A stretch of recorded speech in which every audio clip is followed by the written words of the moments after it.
UP आप देख रहे हैं, मैं हूं आपके साथ गुंजन। बुलेटिन की शुरुआत करेंगे। शिवपाल सिंह यादव को मिले बंगले के आवंटन पर संकट के बादल छा रहे हैं।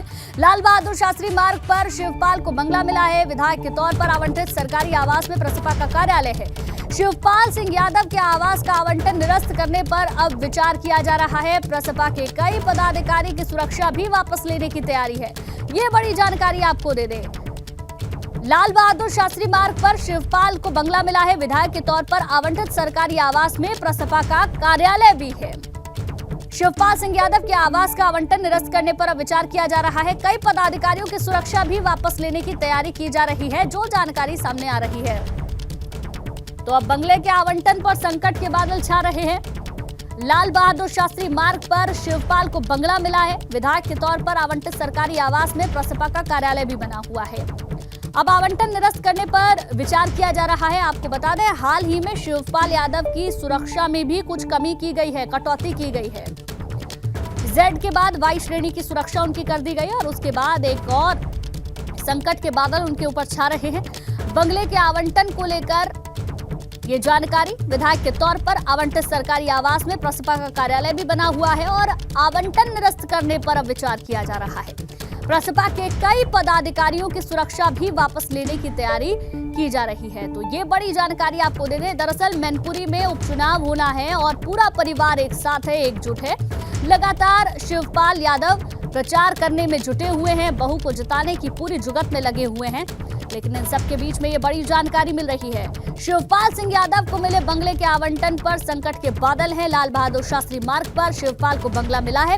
विधायक के तौर पर ये जो बंगला है सरकारी आवंटित है और इस आवास में प्रसपा का कार्यालय भी बना हुआ है। शिवपाल सिंह यादव के आवास का आवंटन निरस्त करने पर अब विचार किया जा रहा है। प्रसपा के कई पदाधिकारियों की सुरक्षा भी वापस लेने की तैयारी की जा रही है।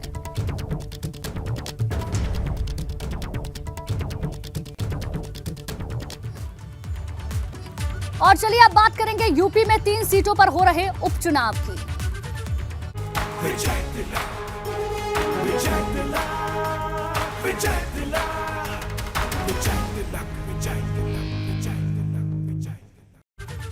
तो शिवपाल को लेकर पूरा सैफई परिवार भाजपा पर हमलावर है। अखिलेश के बाद रामगोपाल यादव ने हमला बोला, कहा सरकार हताश और निराश हो गई है। सत्ता ने सरकार को भ्रष्ट बना दिया है। भ्रष्ट आदमी कुछ भी बोल सकता है। दरअसल ये बयानबाजी योगी आदित्यनाथ के उस बयान के बाद हो रही है जिसमें उन्होंने करहल में सभा करते हुए शिवपाल यादव को पेंडुलम बता दिया था। उसी दिन अखिलेश यादव की सभा हुई और अखिलेश यादव ने मुख्यमंत्री पर निशाना साधा और कहा कि चाचा पेंडुलम नहीं है। और अब पूरा परिवार एक साथ नजर आ रहा है। अखिलेश के बाद रामगोपाल यादव ने भी हमला बोला है, कहा सरकार हताश और निराश हो गई है। ऐसा है, आप जानते हो बाबा को उत्तर प्रदेश के मुख्यमंत्री हैं और जब मुख्यमंत्री हैं और दूसरी बार मुख्यमंत्री हो गए तो मन चाहे कह सकते कहते हैं, दिमाग कर जाता है लोगों का। लॉर्ड एक्टन एक फिलोसफर हुए, उन्होंने एक बार कहा था कि power corrupts but absolute power corrupts absolute. सत्ता जो आदमी को भ्रष्ट बना देती है और परम पूरी सत्ता जब हो जाए, दोबारा हो गए ना, तो पूरी तरह से भ्रष्ट बना देती है। तो चाहे भ्रष्ट आदमी चाहे जो कह सकता है। और चलिए इसी पर ज्यादा जानकारी लेंगे। मैनपुरी से हमारे ब्यूरो चीफ वीरेश पांडे हमारे साथ लाइव जुड़ गए हैं। वीरेश जी, कल जब हम बात कर रहे थे तो बात अखिलेश यादव को लेकर ही हो रही थी। अब तो रामगोपाल यादव कह रहे हैं कि सत्ता ने भ्रष्ट कर दिया है मुख्यमंत्री को। अमूमन प्रोफेसर रामगोपाल यादव इस तरह की तल्ख भाषा का प्रयोग नहीं करते हैं, लेकिन कहा जाता है ना कि योगी आदित्यनाथ कश्मीर से लेकर कन्याकुमारी तक भारतीय जनता पार्टी के स्टार प्रचारक हैं और स्टार प्रचारक के नाते जब जिस मैदान में वो कूदते हैं, जो चुनाव का माहौल है वो गर्म हो जाता है। गर्म कैसे हो जाता है? वाक युद्ध के जरिए, उनके भाषण के जरिए, जैसा पेंडुलम और बातें कहा है योगी आदित्यनाथ ने और कहा है कि ये फीफा के फुटबॉल है शिवपाल चाचा, उसके बाद से मैनपुरी का चुनाव, रामपुर का चुनाव, खतौली का चुनाव और खासकर सैफई परिवार में हड़कंप मच गया है और बयानबाजी लगातार आ रही है। रामगोपाल यादव कुछ भी नहीं बोलते। कल आपने सुना कि बोला अखिलेश यादव ने कि योगी आदित्यनाथ ने फिजिक्स पढ़ा नहीं, तो कहां पेंडुलम की बात करते हैं। कहा जाता है ना कि बहुत ही मर्म पर चोट लगा दिया योगी आदित्यनाथ ने, और जिस तरीके की भाषा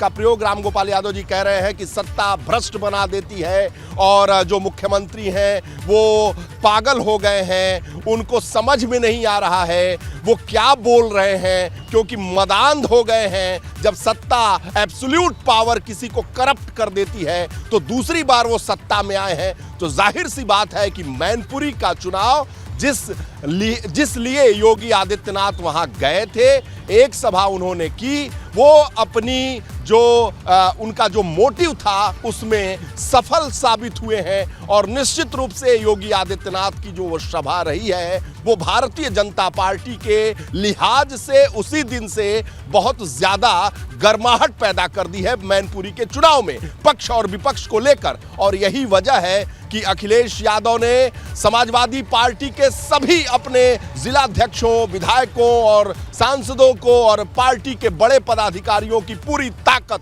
झोंक दी है मैनपुरी में डिंपल यादव के चुनाव प्रचार में। और चुनाव प्रचार को किसी तरीके से जीत लेना चाहते हैं अखिलेश यादव, क्योंकि प्रतिष्ठा और सम्मान की बात है और साथ ही साथ संवेदना है, इमोशन है।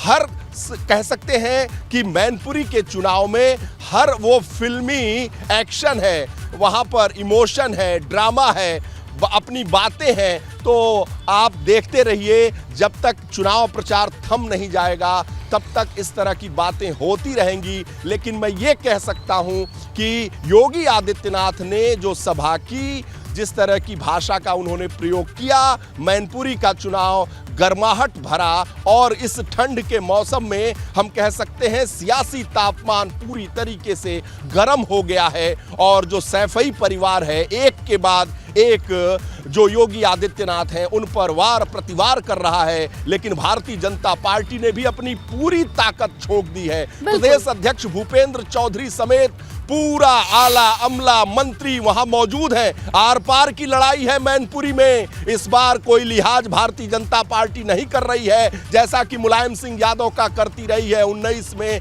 चाहे 14 हो, कोई भी चुनाव रहा हो। मैनपुरी में आर पार की लड़ाई रही। भारतीय जनता पार्टी का चुनाव है और भारतीय जनता पार्टी इस बात को समझ चुकी है कि अब अगर उन्हें जीत दर्ज करनी है तो एड़ी चोटी का जोर लगाना होगा, और वही भारतीय जनता पार्टी वहां पर कर भी रही है। बहुत बहुत शुक्रिया पूरी जानकारी के लिए वीरेश आपका। चलिए अब बात करेंगे रामपुर उपचुनाव की। रामपुर लोकसभा उपचुनाव में हार के बाद, रामपुर उपचुनाव में हार के बाद अब विधानसभा उपचुनाव में आजम खान किसी भी कीमत पर हार का सामना नहीं करना चाहते। वो गली गली जा रहे हैं, लगातार सभाएं कर रहे हैं। विधानसभा सदस्यता रद्द होने के बाद हो रहे उपचुनाव में बीजेपी पूरे मिशन मोड में आजम को हराने में लग गई है। इधर आजम भी सरकार के जुल्म और अपनों की बेवफाई की बातें करके वोट बटोरने की कोशिश में लगे हैं। जनसभा के दौरान आजम खान भावुक होते हुए नजर आ रहे हैं। उन्होंने लोगों से अपील की है कि इस बार धोखा मत देना। साथ ही आजम जनसभाओं में किस्से भी सुनाते नजर आ रहे हैं और अपनी आप बीती सुनाते हुए दिखाई पड़ रहे हैं। दरअसल अब से कुछ वक्त पहले ही रामपुर में लोकसभा का उपचुनाव हुआ था, जहां पर आसिम राजा जो इस वक्त विधानसभा उपचुनाव के प्रत्याशी हैं वो ही मैदान में थे, लेकिन उन्हें हार का मुंह देखना पड़ा। घनश्याम सिंह लोधी वहां से जीत दर्ज कर गए। तो अब एक बार फिर से जब वहां पर उपचुनाव हो रहा है तो आजम गली गली जाकर ये कह रहे हैं कि इस बार धोखा मत देना। सबका होगा, इंसाफ तो सबके साथ होगा। हुआ इंसाफ इसके साथ? इसकी मां जिसने इसे अपनी कोख से पैदा किया, और कानून यह है कि मां जब कहेगी कि बच्चा का पैदा हुआ, कानून उसको मानेगा, मगर हम ऐसे बदनसीब है जो इसकी पैदाइश को भी नहीं साबित कर सके। अरे कान से गोलियां निकलती थी, निशाने लिए जाते थे हमें मारने के, मैं नहीं मारा जा सका। कोरोना के मौत के बिस्तर पर 5 महीने लेटा रहा, मौत नहीं आई, नहीं हो सका। मैं जिंदा हूं तुम्हारे सामने। मेरे पास बहुत सी गाड़ियां आई और गई और चली गई, लेकिन आज तक मुझे किसी गाड़ी का नंबर याद नहीं है। मुझे अपने टेलीफोन का नंबर याद नहीं है जो 25 बरस से मेरे पास है। कमाल लगती, बहुत कमाल लगती। अगर अकल होती तो वो लोग जो आज दावा कर रहे हैं कि 35 बरस बाद हमने छोड़ा है, क्या मैं छोड़ दे के काबिल छोड़ देता हूं? नहीं। देखे कि हमने जो वो हंसी ख्वाब क्या हुए, वो वादा है कतल सुल्तान ख्वाब क्या। हमसे तो बापू आपने ये कहा था कि न गोरे का न काले का, न छोटे का न बड़े का, न हिंदू का न मुसलमान का। तो चुनाव प्रचार के दौरान लगातार आजम खान इमोशनल कार्ड खेल रहे हैं। कितना कारगर होगा ये तो आने वाला वक्त बताएगा। आंसुओं वाली सियासत जरा आपको समझाते हैं। चुनाव प्रचार के दौरान बार बार आजम खान विधायक हो रहे हैं और उनका कहना है जो जुल्म मेरे ऊपर हुए और उसको लेकर जो सियासत हो रही है वो सिर्फ मैंने ही सही है। मैं बहुत ही कम अक्ल का आदमी हूँ, ये बात उन्होंने कही। अक्ल होती तो क्या साथ छोड़ने वालों को छोड़ देता। पैदा होने से पहले बच्चा पूछता था आजम निकलेगा या नहीं। मौत के बिस्तर पर 5 महीने लेटा रहा, मौत नहीं आई। जब जिंदा हूं तो याद रखना जिंदा हूं। ऐसे मोड़ पर हूं फिर जेल भेज दिया जाएगा। 1947 में पाकिस्तान जा सकते थे मगर नहीं गए। तुम दरी बिछाने वाले अब्दुल ना बनो। ये तमाम जो बातें हैं ये बातें आजम खान की ओर से कही गई हैं। तुम्हारे हाथों में झाड़ू ना आए, पोछा ना आए, मैंने जालिम को अच्छा नहीं कहा। हमें और हमारे प्यारों को बर्बाद किया गया। बुरा वक्त भी जल्द गुजर जाएगा। हम अपने बच्चों की पैदाइश साबित नहीं कर सके। दाग लेकर हम अपनी कब्र में हरगिज नहीं जाएंगे। आज कुछ नहीं है, हमारे हाथ और दामन खाली हैं। तो ये तमाम बातें आजम खान ने चुनाव प्रचार के दौरान कही हैं। जैसे जैसे चुनाव की तारीख नजदीक आ रही है, प्रचार भी तेज हो रहा है और प्रचार के दौरान आजम का ये इमोशनल कार्ड हर जगह पर सामने आ रहा है, जिसमें कि आजम खान ने कई बातें कही हैं। वो बातें भी हमने ग्राफिक्स के जरिए आपको बताई, समझाने की कोशिश की।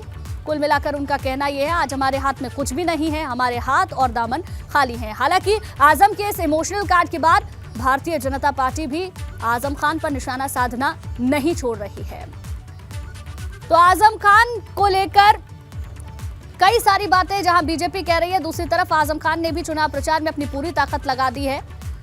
और ये जो चुनाव है साख का चुनाव है, क्योंकि प्रत्याशी आजम खान ने ही उतारा है। आसिम राजा जो कि आजम खान के करीबी माने जाते हैं और एक बार हार का सामना उन्हें करना पड़ा है अब से ठीक 6 महीने पहले। याद करो, अगर न मालूम हो तो अपने मोबाइल में गूगल से निकाल लेना।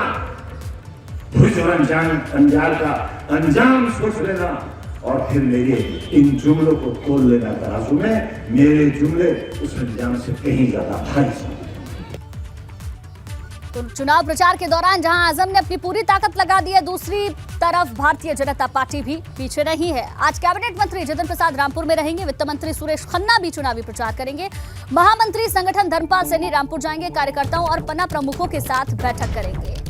तो रामपुर उपचुनाव में भारतीय जनता पार्टी ने भी अपनी पूरी ताकत झोंक दी है। कैबिनेट मंत्री जितिन प्रसाद रामपुर में रहने वाले हैं। वित्त मंत्री सुरेश खन्ना भी चुनाव प्रचार करेंगे।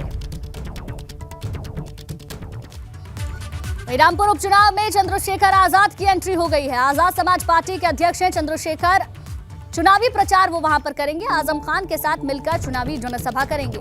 2 दिनों तक रामपुर में चंद्रशेखर आजाद रहने वाले हैं, यानी कि दोनों ही पार्टियों ने अपनी पूरी ताकत यहां पर लगा दी है। तो सहयोगी दल भी थे, उनका सहयोग भी लिया जा रहा है ताकि एक पर्टिकुलर वोट बैंक को अपने साथ किया जा सके।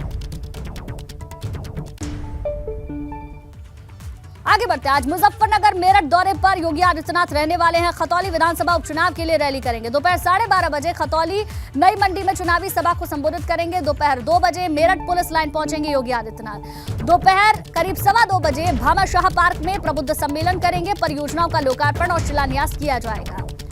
तो मुजफ्फरनगर मेरठ दौरे पर योगी आदित्यनाथ रहने वाले हैं। खतौली विधानसभा उपचुनाव के लिए रैली करेंगे। दोपहर 12:30 पहले यानी कि करीब 12:30 बजे खतौली नई मंडी में चुनावी सभा होगी। दोपहर 2 बजे मेरठ पुलिस लाइन पहुंचेंगे योगी आदित्यनाथ और करीब 2:15 बजे भामाशाह पार्क में प्रबुद्ध सम्मेलन करेंगे। चलिए अब आपको सीएम योगी का पूरा कार्यक्रम ग्राफिक्स के जरिए समझाते हैं। खतौली में सीएम योगी प्रचार करने वाले हैं क्योंकि तारीख अब बेहद नजदीक आ चुकी है उपचुनाव की।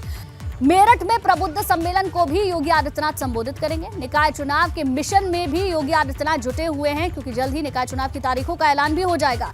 9वें नगर निगम में प्रबुद्ध सम्मेलन करेंगे योगी आदित्यनाथ। सहारनपुर, गाजियाबाद, प्रयागराज, झांसी, फिरोजाबाद, आगरा, अलीगढ़, अयोध्या में प्रबुद्ध सम्मेलन मुख्यमंत्री कर चुके हैं। तारीख के ऐलान से पहले सभी 17 नगर निगम में प्रबुद्ध सम्मेलन का लक्ष्य है क्योंकि जल्द ही अब तारीखों का ऐलान हो जाएगा। उससे पहले जो 17 नगर निगम है वहां पर सम्मेलन किया जा रहा है। कुछ जगहों पर कर चुके हैं और कुछ जगहों पर होना अभी बाकी है। चलिए पूरी जानकारी लेंगे। खतौली से हमारे संवाददाता सनुज शर्मा हमारे साथ लाइव जुड़ गए हैं, पूरा अपडेट लेंगे। सनुज, अपनी पूरी ताकत लगा दी है, चाहे भारतीय जनता पार्टी की बात करें या फिर दूसरी तरफ आरएलडी और समाजवादी पार्टी की बात करें। आज मुख्यमंत्री का कहां-कहां कार्यक्रम रहने वाला है, पूरा अपडेट दें। हाँ, देखिए, मुख्यमंत्री योगी आदित्यनाथ आज खतौली आ रहे हैं और खतौली के साथ साथ वो मेरठ भी आ रहे हैं। पहले मैं खतौली की बात कर लेता हूँ। खतौली में मुख्यमंत्री इसी मंडी मैदान में देखिए विशाल जनसभा को संबोधित करेंगे और इसी मंच से यहाँ मुख्यमंत्री योगी आदित्यनाथ गरजेंगे। देखिए, मुख्यमंत्री जब भी पश्चिम उत्तर प्रदेश के दौरे पर आते हैं तो मंच से कुछ ऐसा कहकर जाते हैं कि जिसके बड़े सियासी मायने निकाले जाते हैं। विपक्षी नेताओं को उनकी बात चुभ भी जाती है और कभी ऐसा नहीं हुआ कि मुख्यमंत्री जब भी पश्चिम उत्तर प्रदेश के दौरे पर आए हो मुजफ्फरनगर दंगे का जिक्र न किया हो। किस तरीके से यहाँ लोगों की सुरक्षा यहाँ पर दी गई, सरकार ने किस तरीके से कानून व्यवस्था यहाँ पर की, किस तरीके से यहाँ पर महिलाओं की सुरक्षा, विकास की बात हो, किसानों के मुद्दे की बात हो, हर मुद्दे को बड़ी बारीकी से जनता को समझाते हैं मुख्यमंत्री योगी आदित्यनाथ। और आज मुख्यमंत्री यहां पर आने जा रहे हैं और देखिए उनके आगमन को लेकर किस तरीके से यहां पर जो तैयारियां हैं वो यहां पर चल रही हैं। यहां जो रंगोली है वो रंगोली यहां स्कूली बच्चों की तरफ से यहां पर जो रंगोली है वो यहां पर बनाई जा रही है। ठीक इसके सामने ये देखिए जो ये पंडाल यहां पर पूरा बनाया गया है, इस पंडाल के ठीक सामने हजारों लोगों के बैठने की व्यवस्था यहां पर की गई है। मुख्यमंत्री योगी आदित्यनाथ करीब 12:30 बजे के करीब यहां खतौली पहुंच जाएंगे और खतौली में जनसभा को संबोधित करेंगे। उनके साथ यहाँ तमाम कद्दावर नेता और कई मंत्री भी यहाँ पर रहेंगे और जो जानकारी मिल रही है वो ये मिल रही है कि विपक्षी पार्टियों के कई जो नेता हैं वो आज यहाँ पर बीजेपी ज्वाइन कर सकते हैं। पश्चिम उत्तर प्रदेश में एक बड़ा नाम है जो आज यहाँ पर आकर बीजेपी ज्वाइन कर सकता है। उनके साथ कुछ और लोग हैं।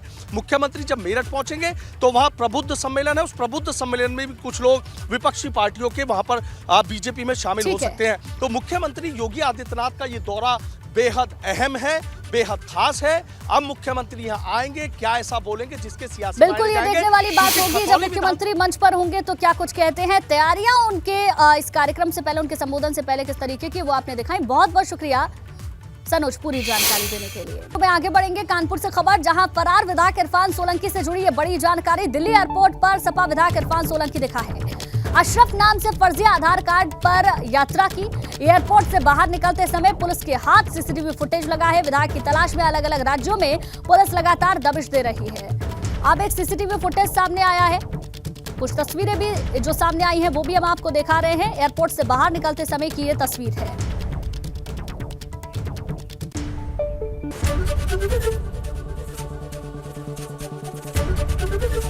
एबीपी गंगा, खबर आपकी, जुबान आपकी।